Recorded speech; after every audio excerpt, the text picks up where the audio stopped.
there's a bit of a theme this morning with the songs about the idea of being children of God, or child of love. And I want you to right now think back to when you were a child. And I know this doesn't apply to everybody, but show of hands, who here had a brother or a sister? Okay, hands down. Who here fought with their brother and sister? Yeah, pretty much. I'm guessing 100%, right?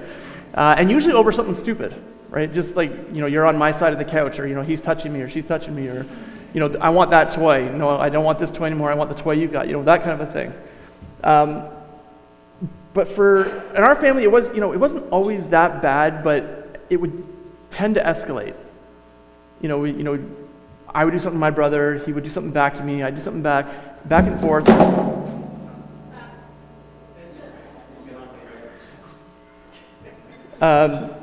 Where was I? Yeah, so, and at some point, one of us, usually the younger sibling, would call out the dreaded words, "I'm telling Mom."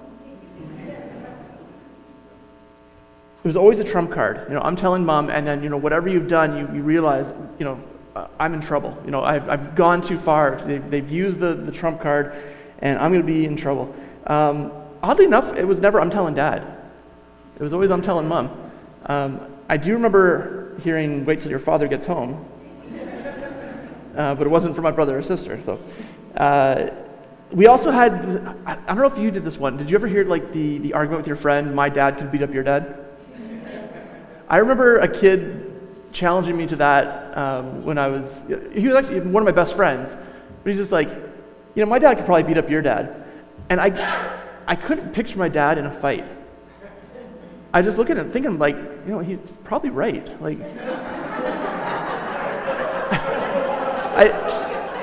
My dad's in the audience, for those who don't know. It wasn't that I questioned his ability or strength or anything. I felt like he would be too good of a person to fight back,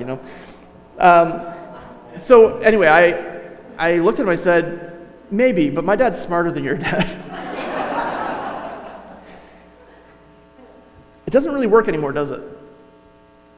This, I'm telling Mom or my dad could beat up your dad. Imagine fighting with a coworker at work and they do something mean to you. You say, "I'm telling my mom." It doesn't have the same power anymore. Or getting in trouble with your boss and saying, well, my dad could beat up your dad. It's kind of silly. I think people look for the wrong things for salvation. And I know this, took a sudden turn here, but when you think about it, that's if you're a kid who's getting picked on, and you're now saying, "Well, I'm going to get Mom. I'm looking to Mom for salvation. She's going to save me from my brother," or my dad could beat up your dad. The idea that if it came to it, I could go to my dad and he would save me from your trouble. And since we maybe don't have that anymore, we look for other things. And so one of the biggest ones is self-help. I just want to improve myself. I'm going to get whoever the latest guru is and find their books on the shelf, and they'll help me be a better version of me, and therefore I'll be everything I want to be. A lot of people look for escape, in drugs, alcohol, pornography, all different kinds of things that addictions that really are just like an escape from reality. You're not really so much. Sometimes you are, but you're not always addicted to the thing. You're just addicted to getting away from something else, and that's your method. Some people look to money and to say, if I earn enough money, I'm gonna be fine. Or relationships, the swipe left, swipe right. I don't even know which is which, but people will look to the wrong things for salvation. We are finishing up a series. Finally, this is one chapter of the Bible, and we're taking a long time to get through it. But I've actually personally enjoyed it. It's one of my favorite stories from the Bible. I hope you've enjoyed it as well.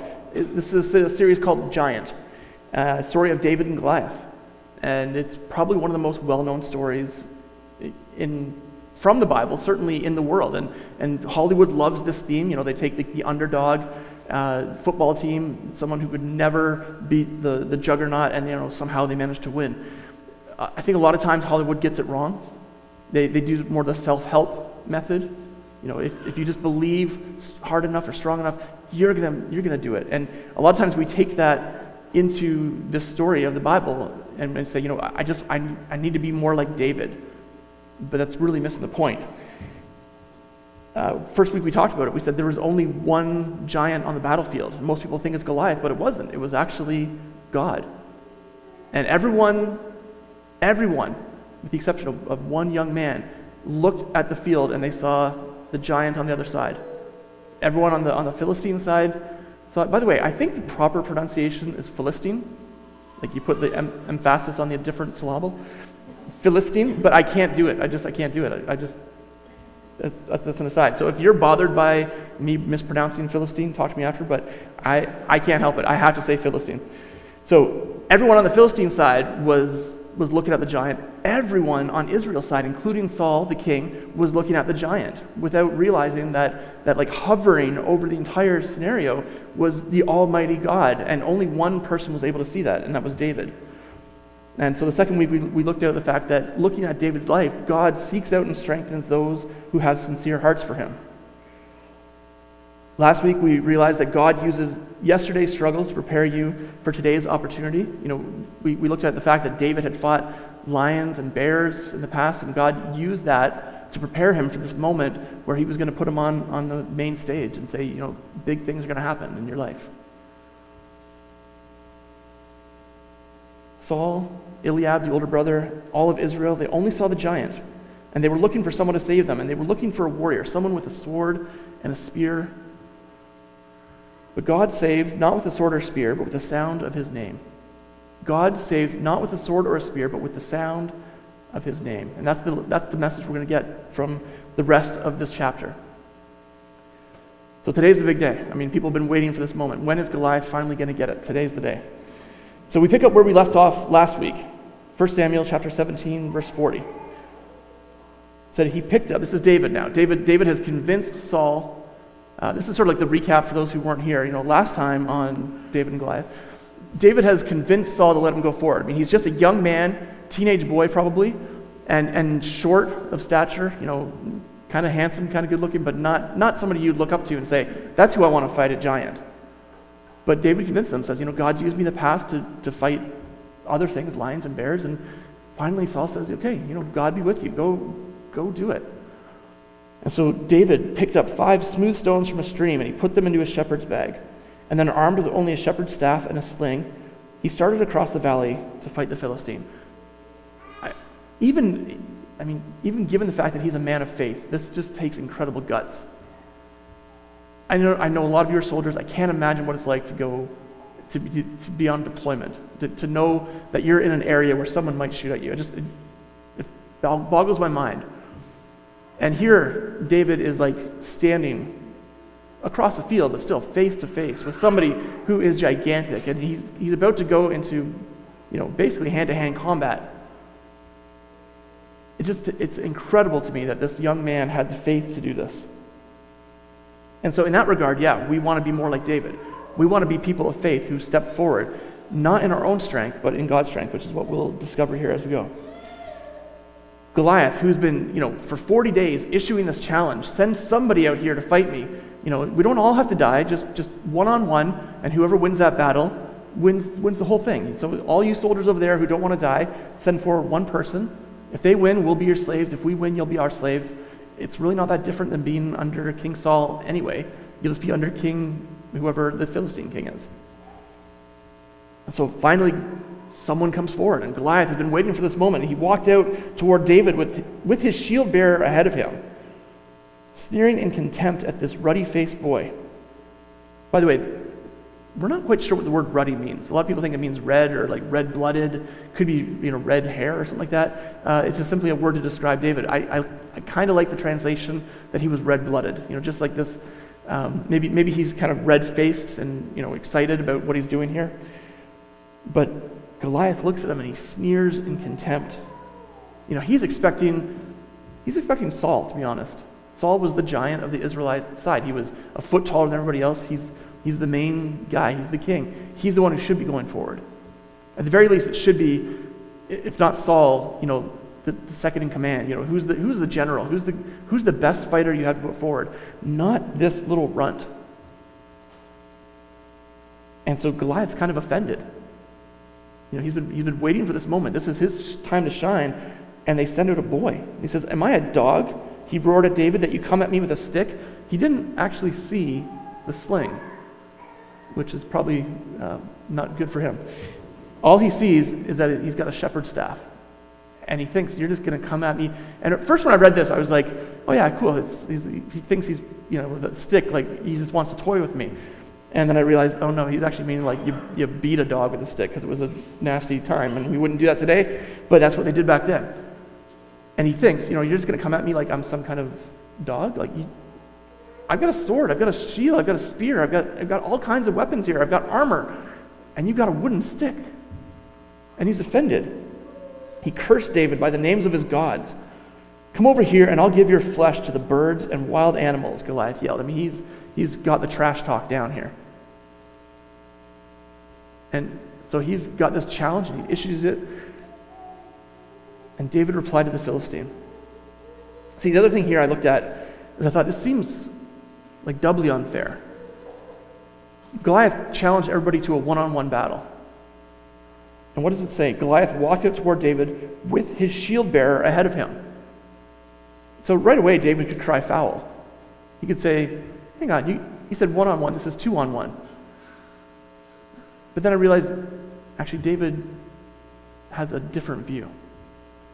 David sees things at 40,000 feet. David sees what's really going on here. And so David replied to the Philistine, said, you come at me with sword and spear and javelin. He could have said, you come at me 2 against 1 as well. But he says, I come to you in the name of the Lord of heaven's armies. So in David's mind, it's not 2 against 1, it's actually 2 against 2. And he's got God on his side, so he's got a majority. David looks at the Philistine, he says, you come at me with a sword and spear and javelin. Everyone here thinks that this is a battle between a wooden stick and a sword and a spear and a javelin. Everyone here thinks that this is a battle between a runty boy and a giant. But you don't understand. I'm not coming to fight you with weapons. I'm coming in the name of the Lord of heaven's armies, the God of the armies of Israel, whom you have defied. By the way, this giant, the real giant who's on the field, the Almighty God of the universe, you've insulted him. And if anything, I'm the tool that he's going to use to defeat you. I'm the weapon in his hands. Today, the Lord will conquer you, and I will kill you and cut off your head. I mean, imagine the guts to say this. Not only am I going to fight you, but I'm actually going to kill you. Not only am I going to do it, I'm going to do it today. Oh, and by the way, I'm also going to cut off your head. He doesn't have a sword. He has a wooden stick and a sling. But he has faith in God. And then he puts it back on Goliath. He says, Goliath says, I'm going to feed your body to the animals. And David says, I will give the bodies of your men to the birds and the wild animals. The whole world, this is the important thing, and the whole world will know that there is a God in Israel. So it's not David versus Goliath. It's not sword versus stick. It is man versus God. It is sword against the name of the Lord. And the whole purpose of it isn't to bring David glory. David says, I'm not doing this for myself. I'm not even doing this for the reward. I'm doing this to get the stain of your insult off of Israel. I'm doing this so that the whole world will know that there is a God in Israel. And by that he means not only a God, but he's the one true God, that he is all-powerful, that he is the one who's going to win the battle. And he takes this up further. Everyone assembled here. And so he's saying, all of you Philistines, and all of the army behind me, the Israelites, who seem to have forgotten, because if they had remembered, one of them would have come forward and done this fight for me. Everyone assembled here will know that the Lord rescues his people, but not with sword and spear. This is the Lord's battle, and he will give you to us. The battle belongs to the Lord.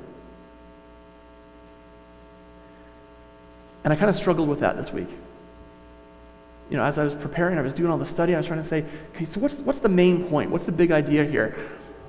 And I wanted to sort of say, the battle belongs to the Lord. So whatever giant you're facing, the battle belongs to the Lord. And I believe that's true, but how do you tell that to somebody in Ukraine right now? Tank is rolling down the street, blowing up their houses.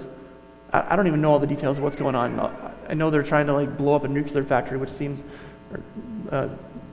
ridiculous to me.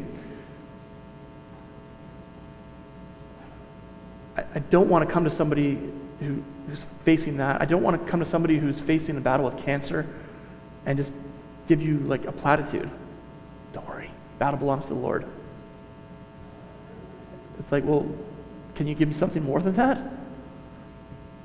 Because the battle has belonged to the Lord in all situations, but it hasn't always come out the way we wanted it to, has it? I mean, middle of the Holocaust, can you tell the Jewish people who maybe are reading this say the battle belongs to the Lord, but meanwhile, you guys are getting slaughtered?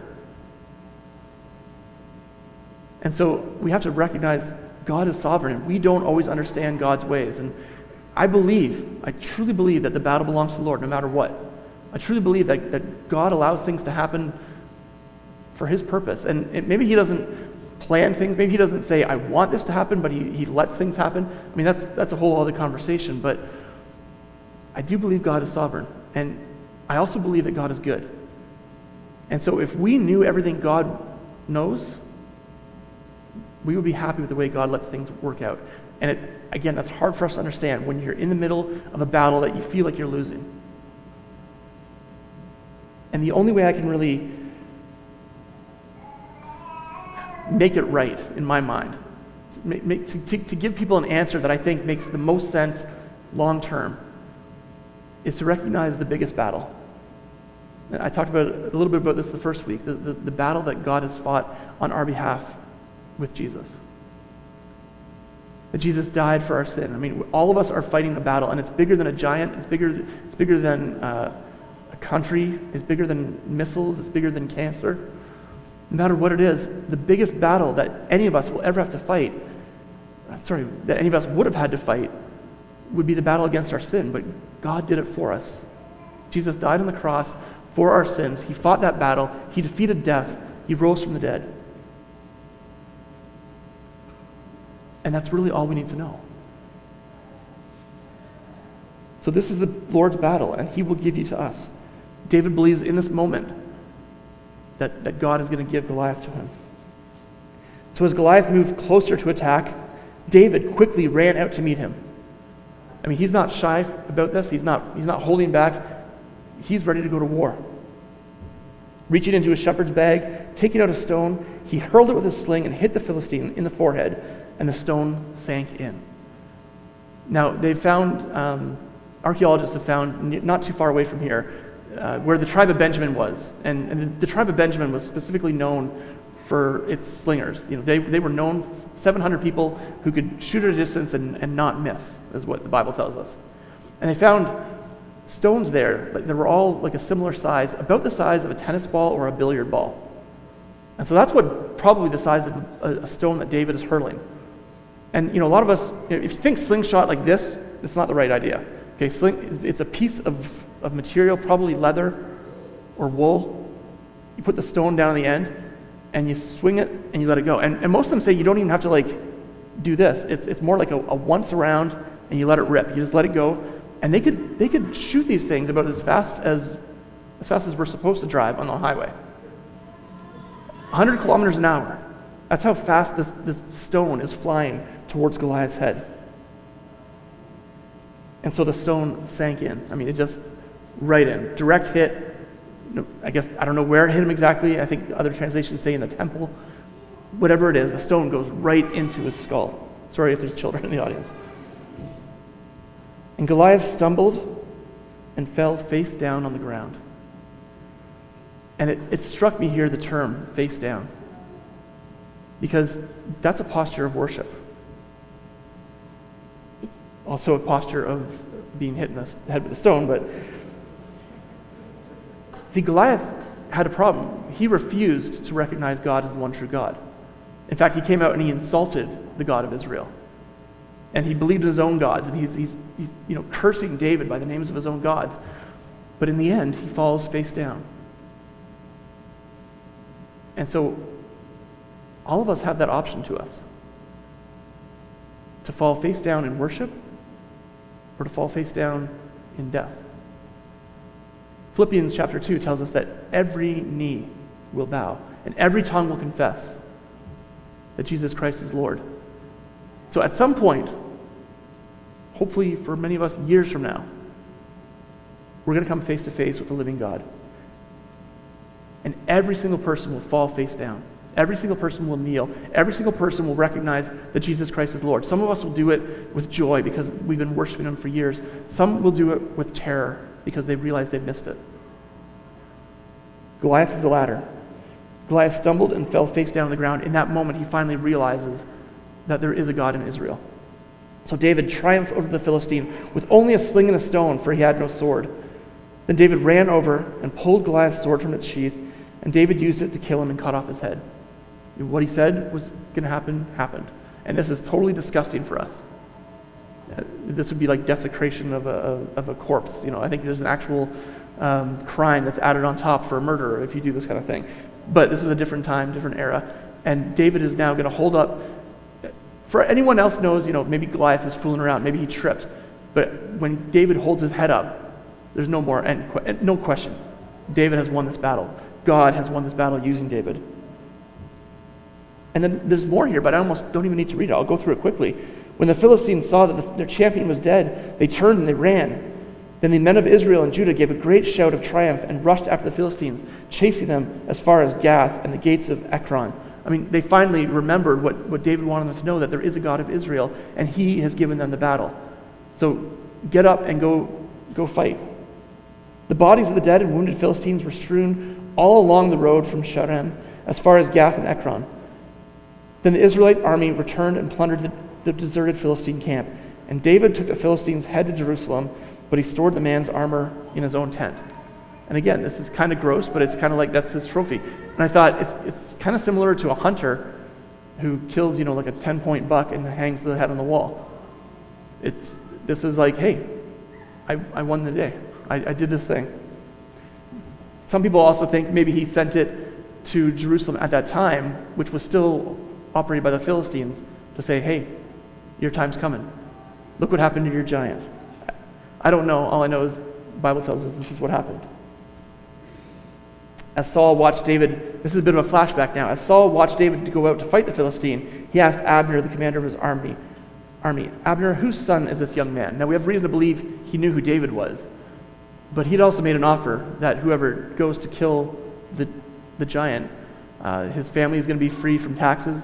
The son is going to marry his daughter. So he says, in the chance that he's actually victorious here, I need to know what kind of family he comes from.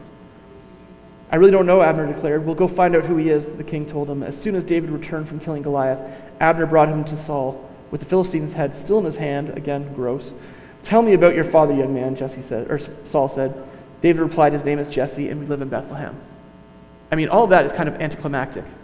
The key moment here is when David slings a stone, it goes to his head, he falls face down. And that's really the main point. At first, Saul and all the Israelites were looking to someone for salvation. They were looking for a soldier, someone with a sword and a spear. But God wins the battle not with sword and spear, but with the sound of the name of his name. The sound of his name. So look to Jesus for your salvation. That Acts 4, verse 12 says, there is salvation in no one else. God has given no other name under heaven by which we must be saved. Jesus is the one who defeated death. So again, you've got all kinds of battles in your life. I don't know what giant you might be facing, but make sure you get the most important one taken care of. Make sure that your sin is covered. Make sure that the giant of death has been defeated in your name by Jesus. Sooner or later, everyone will fall face down before Jesus. Again, Philippians chapter 2, verse 10 to 11.